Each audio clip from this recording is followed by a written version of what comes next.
এই কচুটা কালকে আমি বাজার থেকে নিয়ে এসেছি, সো ভাবলাম আজকে এটা রান্না করি। আসসালামু আলাইকুম এভরিওয়ান, কি অবস্থা সবার? সো কচু রান্না করব, আলু মিক্স করে কচুর শাক রান্না করব। সো এখানে কচুকে ভালো করে কেটে নিচ্ছি। কচুর পাতাকে প্রথমে আমি কেটে নিচ্ছি, তারপরে কচুর যে ডাঁটাটাকে কেটে নিলাম।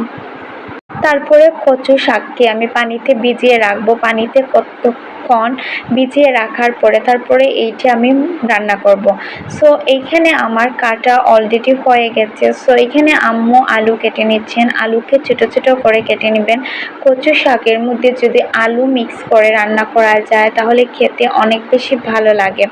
সো নর্মালি তো কচু অনেকভাবেই খাওয়া যায়। সো আজকে ভাবলাম কচু শাকটা খাই, কারণ কচু শাক খেতে অনেক বেশি ভালো লাগবে।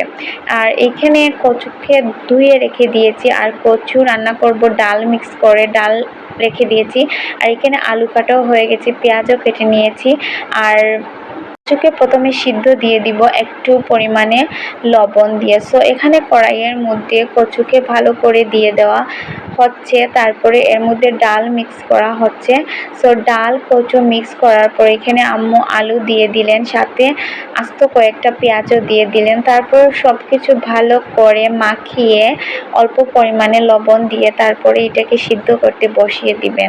সো এখানে কচুর কালারটা অনেক বেশি সুন্দর লাগছিল। আর রান্নার মধ্যে আমি এখানে চা বানিয়ে নিলাম খাওয়ার জন্য। সো চা খেতে খেতে আমার রান্নাটাও হয়ে যাবে। সো এখানে কচু শাকটা সিদ্ধ হয়ে গেছে, আর একটু পরে এটা পুরোপুরি রান্না হয়ে যাবে। আর আলাদা কড়াইয়ের মধ্যে এখানে আমি সরিষার তেল নিয়ে নিলাম, আর সাথে কয়েকটা শুকনো মরিচ দিয়ে দিয়েছি। তেলটা যখন গরম হয়ে যাবে তখন তার মধ্যে শুকনো মরিচ দিয়ে দিব, আর শুকনো মরিচটাকে সিজার দিয়ে কেটে নিব। আর এখানে আম্মু কিছু রসুন দিয়ে দিলেন, তারপরে রসুনটা ফ্রাই হওয়ার সাথে সাথে পেঁয়াজও দিয়ে দিলেন, আর সাথে শুকনো মরিচকে এখানে সিজার দিয়ে কেটে দিয়ে দিচ্ছেন। এগুলো যখন ভালো করে ফ্রাই হয়ে যাবে, ব্রাউন কালার হয়ে যাবে, তখন এটার মধ্যে কচু শাকটাকে মিক্স করে দিবেন। আর কচু শাকের মধ্যে সরিষার তেল দেওয়া হয়েছে, এটা থেকে ভালো একটা স্মেল আসবে জন্য। আর আমি যেহেতু অনেক বেশি হেলথ কনসিয়াস, সো আমি অলওয়েজ ট্রাই করি মাস্টার্ড অয়েল খাওয়ার জন্য। আর এখন আম্মু আলাদা কড়াইয়ের মধ্যে সব কিছু দিয়ে দিলেন, আর এখন অলরেডি কচু রান্না হয়ে গেছে। সো গাইজ, এটা দেখতে অনেক বেশি সুন্দর হয়েছিল, আর খেতেও কিন্তু অনেক বেশি মজা হয়েছিল।